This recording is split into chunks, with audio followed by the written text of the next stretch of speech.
When We Disagree is a show about arguments, how we have them, why we have them, and their impact on our relationships and ourselves. In the 1970s, a Stanford psychologist designed an interesting experiment. He would get a group of children aged 4 to 6, and one by one, he put a marshmallow or a piece of candy on the table in front of them. He told the kids that they could have the treat immediately if they wanted, just grab it.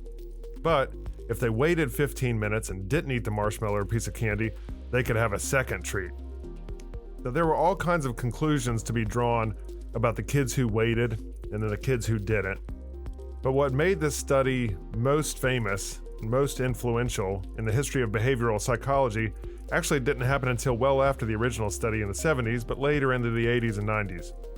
When the researchers followed up with the kids from the original study, they found that the ones who held off from eating had A, higher grades, and B, fewer behavioral issues in school and with the law. In short, it seemed like the early ability to delay gratification could predict future life success. Now, to be clear, the researchers noted in these new papers that they weren't writing prescriptions for parenting or for educational institutions or for government, and that they had wished they had done the experiment on more kids. The sample size was kind of limited, and they also noted some more limitations. But some education psychologists and policymakers ran with their conclusions and invested heavily in character building programs, character education programs, teaching willpower, self-control, and the like. But here's the thing. When a completely different researcher went back to see if he could replicate and verify the marshmallow test, he came up pretty empty. He found half the correlation between the early self-control between ages 4 and 6 and later life achievements. And when he controlled for a variety of family backgrounds, not just those who happened to be in the Stanford University daycare in the early 1970s and came to that study, there was almost no correlation between delayed gratification and life success whatsoever. The new study didn't flip the old one on its head completely, but it did make the results of the original marshmallow test so small that it's hard to see much value. So why am I telling this story? Well, for years and years, scientists have been rewarded for publishing new research, especially ones with flashy findings like the marshmallow test. But over the past decade or so, a new movement has taken hold to replicate these old studies across the sciences and see what we actually know and see what we can actually prove and reprove. And guess what? A lot of the old studies are either inflated, were conducted poorly, or flat out wrong, and some, very few, but some have been the result of clear deception on behalf of the researcher. This new research has created something called the replication crisis among scientists. And some have even wondered about whether this crisis compromises public trust in science. Trust polls aside, however, what this story and this broader crisis represent is not just one overblown study or a flawed publication system, but the success, over the long term, of some of the values of rational and reasonable arguments that we've covered. Our collective attempt to be transparent about our evidence, our attempt to minimize bias through objectivity, our attempt to stay true to a reproducible method, our attempt to adopt a healthy skepticism about our conclusions, and our attempt to introduce some competition into the selection process can, over time, help reduce error and make more plausible conclusions about a big, confusing world. I'm Michael Lee, Professor of Communication and Director of the Civility Initiative at the College of Charleston. Our guest today on When We Disagree is Allie Kenney. She's the owner of Low Country Manners, and she has been teaching manners and mindfulness classes for the past 10 years. She can be found on the web at lowcountrymanners.com and on Instagram at Chasing Civility. Allie, tell us an argument story. Okay, so this happened last spring. I was getting some lighting done, exterior lighting done on my home, and because of the process, we had to have some drywall put up on the interior side. So I hired a contractor who's actually a local neighborhood contractor that had done work on other friends' homes as well. And all week long, he came to do the work with an assistant. And then on the last day, he had just sent his assistant. I had already run out for an errand, so I came home to the assistant already at our home, inside the home working. So I come inside with my 2 young children, and the first thing I notice is that he has a loaded gun and a knife strapped to his waist. What is he doing? He's just working. He's finishing up the drywall inside. And you see that he's armed. Yes, he's up on the ladder. I see he's armed. And I didn't think I would react like this, but I became a little panicky. I felt uneasy. I felt nervous. I felt a little confused on what to do or what to say. Mhm. And so I packed up my kids and left. And I did some research to see, is he in the right to come to my home with a loaded gun? Maybe he does have the right to do that, or maybe he doesn't, and I want to know more. So I actually called the non-emergency, I think, police, Mount Yeah, whatever Pleasant, that which is is. the town we live in Charleston, South Carolina, police, and asked them, does he have the right? And they said, no, he does not have the right. And if you're uncomfortable, you can tell him. If he continues to wear it, call us and we can do something about it. And so I called his boss, the guy who I hired, my neighborhood contractor, and I just said, listen, I just want to let you know your assistant showed up with a gun today inside my home. It made me feel uncomfortable, but this is actually something I talk about sort of with my Instagram account. Okay. And it could be a cool experiment just to sit down and just understand where he was coming from. And I wanted to be open-minded and understand his side. Maybe my dog scared him. Maybe, I don't know, maybe he'd come from a site that he didn't feel comfortable at. Maybe we could have a talk about this. Oh, and by the way, tell him to leave it at home tomorrow when he shows up. I wanted to also set that boundary. And his response was, and I thought we were really going to sit down and have this open conversation. His response was, okay, I'm going to pass this on to him. Just so you know, he was who have something with the military, and it's his constitutional right if he chooses. There we go. And I thought, okay, there'll probably be no open conversation. So the next day when he showed up, I was not there. I went to Starbucks and made a little reel and just probably a little bit venting, just said, hey guys, this is the situation. I teach manners, I teach mindfulness. There is a difference between social and professional etiquette, and he's breaking both, in my opinion, no different than showing up smoking. It's unprofessional. And FYI, it's also illegal. Posted it, and that's where the situation comes in. So posted it, it went viral, and I received hundreds and hundreds and hundreds of comments. At first, even the ones that agreed to disagree sort of thing. Sure. And then it just went ugly, where I actually had to delete. I had to take the comments down for a couple of days just to protect my mental health. It went from why don't you make him a sandwich and shut up, to, I don't know, all sorts of really, really negative, horrible comments on the situation. Coming from a perspective of you were overly sensitive, or you're stepping out of line, or you're denying his God-given right. All of the above. All of it was, I'm a crybaby. I'm wrong. Why don't I get a gun and carry it to protect myself? like I have a 1 and a 3-year-old at home. I can barely think most mornings. You think I'm going to have a loaded gun on me? That would be the answer? Probably not. Yeah, let me take a look. So there's like a fascinating kind of cascade here between an initial charged disagreement with a man with a loaded gun in your house, who's kind of nonchalantly has a loaded gun, right? Because he's on a ladder. You have a totally deserved, warranted, felt sense of unsafety for you and your kids. Leave. The police tell you that you have to do the confronting, even though he's breaking the law. I want to come back to that for just a second. Yeah, and that's a lot of the comments were why. A lot of the comments were pointing out, why didn't you just go to him? Why'd you go to his boss? Like, who are you to go to his boss? I'm like, who am I to approach someone who could possibly be confrontational, who I know has a gun when I have children? Yeah, it got to the point actually where there were so many people questioning what I had posted and saying like, no, he wasn't in the wrong, that at a point I had already spoken to the cops, but I reached out to a couple of lawyers because I think that was the definition of gaslighting. Like I'm a pretty self-confident 37-year-old mother of 2 children.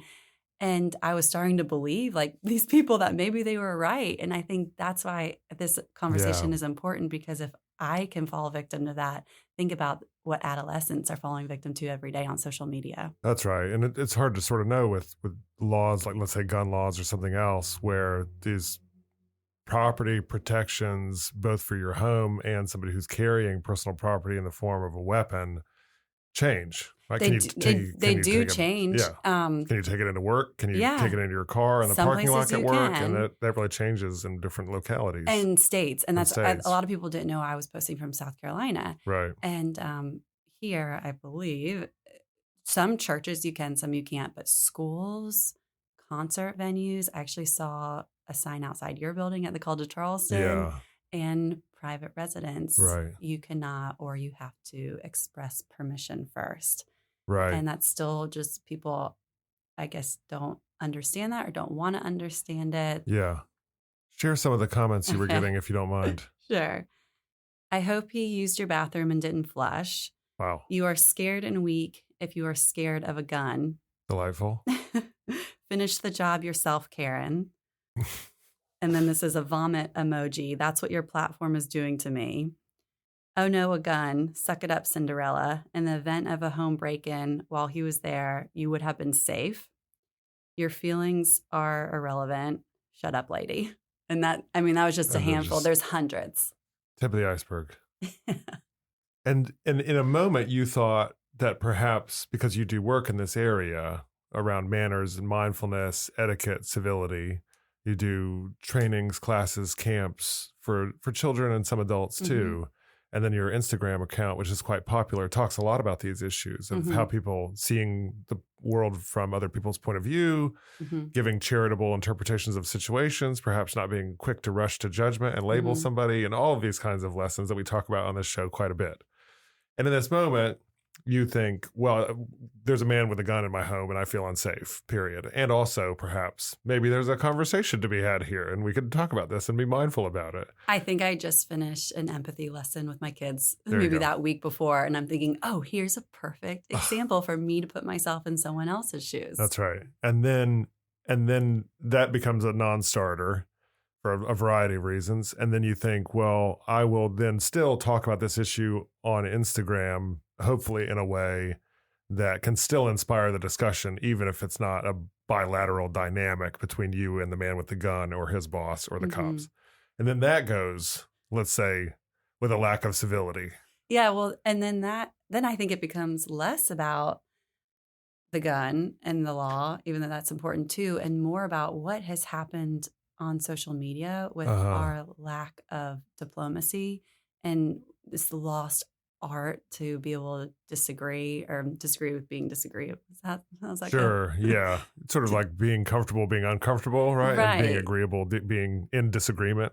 And because for the majority, these were adults, grown men and women coming at me quite harshly. And yeah, then it opened a kind of can of worms of, okay, what's happening?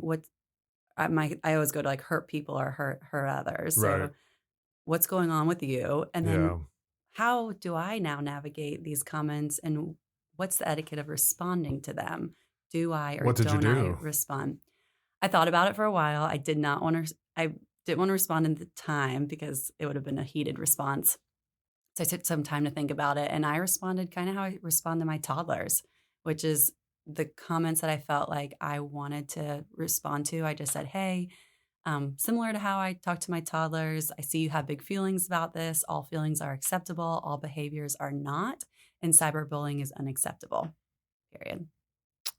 And then did they respond? No, a lot of times they did not. They wanted more of reaction. Did you respond to all of them? I couldn't. I don't think I've even read all the comments. There's Sure. too many. And eventually you deleted some comments. I deleted the threatening ones. There was Right. one that said that gun would look better in your mouth. That Wow. got deleted. Did a little digging because I thought, okay, if you can post that, I want to know where you work. I want to maybe reach out to your employer. Sure. Don't think you can do that and not get away with it. I love that. So yeah, there is a line to be drawn, and there were some people who definitely crossed that line.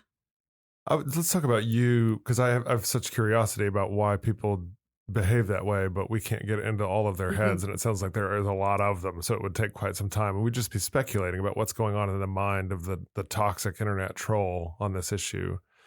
And so let's just talk about you. Mm-hmm. So you have a kind of faith. Let me just put words in your mouth for a second. But it seems like from your work, you've been doing this work with adults and children around etiquette, civility, mindfulness, manners, etc. for quite some time. You've built a career out of it, and you have a public following on Instagram. And so it seems to me like you have a real faith in the process of reason giving and back and forth and human beings' ability to see eye to eye, even if we disagree about something really powerfully. I do. And you've dedicated your life to it. And Mhm. you have a public platform to talk about the potential of all of us to come together along different lines. And then you do this and you get the nastiest stuff back at you times a million. How does that affect your faith in the process of chasing civility? Well, it's a funny turn of events. A week later, they had to come back and fix something, and I was home. And I did have a conversation Okay. separately with both the contractor and his assistant. And the one-on-one conversation was incredible. Okay.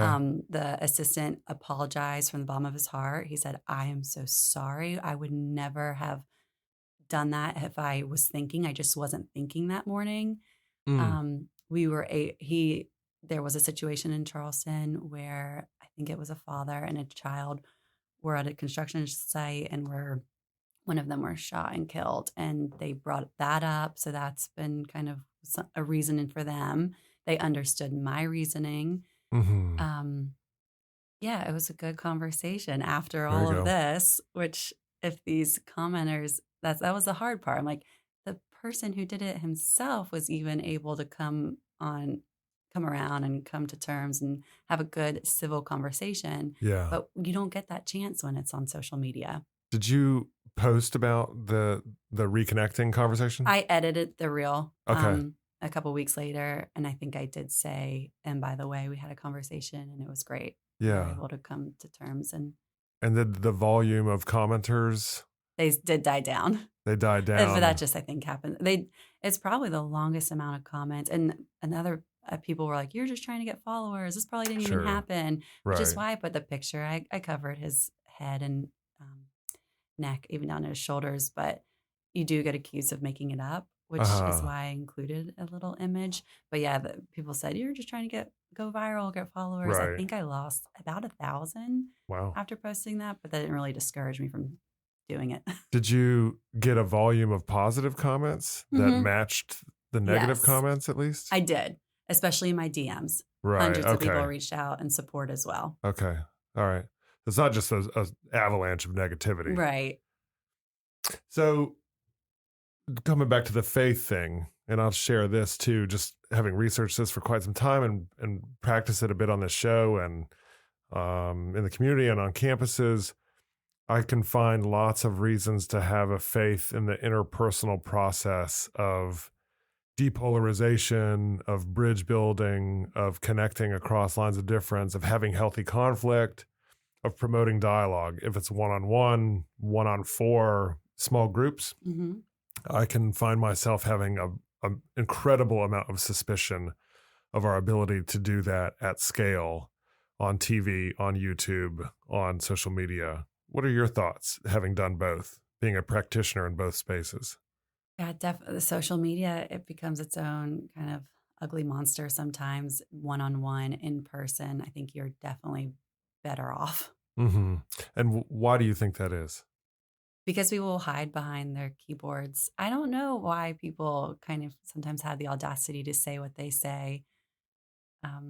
I think this is probably a talk for another day, but it comes back to parenting and how they were spoken to as children. Yeah, And I maybe. think my generation's trying to change that. We're doing the whole more gentle, respectful parenting, because a lot of times I would think when people would say some of these terrible comments, I'm like, someone said that to them at some point, and it was probably a parent. And Yeah, that's it could sad. come out of a deeply old felt sense of worthlessness Right. that could have been inculcated at an incredibly young age. That's Um, what I Or believe. perhaps they're bots that don't even exist. That could be true too. It's hard to know. How has this moment How did this charged moment on the internet, at least on social media, change the way that you talk about issues of civility in your public profile? I think moving forward, I'll probably stay away from politically charged issues in general because that's not my focus. It's not my background. Yeah. And just kind of stick to the principles that make up manners and etiquette that I've been teaching for the past 10 years, the lessons on empathy, forgiveness, gratitude. It's not saying I'll never bring up these issues, but yeah, Sure. I'll definitely think twice before posting about them. You stay a little bit in a Stay more... in my lane. Yeah, that's what I was going to say. You stay in a little narrower lane now. Right. Do you ever find that a lane that you have now self-designed to be explicitly apolitical can become politicized around issues of parenting, or even as you were saying, a younger generation is promoting gentle parenting? I could hear a troll in my head saying exactly, and that's why the world's going to hell in a handbasket. It's because these kids are weak and these parents are snowflakes. Yeah, I'll post something on gentle parenting and you'll get the comment, well, I was spanked and turned out just fine. Right. And I'm, well, we want to be better than just fine. That's a good line. Yeah, so you do find that politics sort of sneaks in and it can become toxifying, but it's not even remotely the same as you being perceived as taking on gun rights. Right. Not even remotely close. Oh, I'm not touching that probably for a while. Well said. Allie Kinney, thanks so much for being on When We Disagree. Thank you. Thank you for having me. When We Disagree is recorded at the College of Charleston with creator and host Michael Lee. Recording and sound engineering by Jesse Kunz and Lance Laidlaw. Reach out to us at whenwedisagree@gmail.com.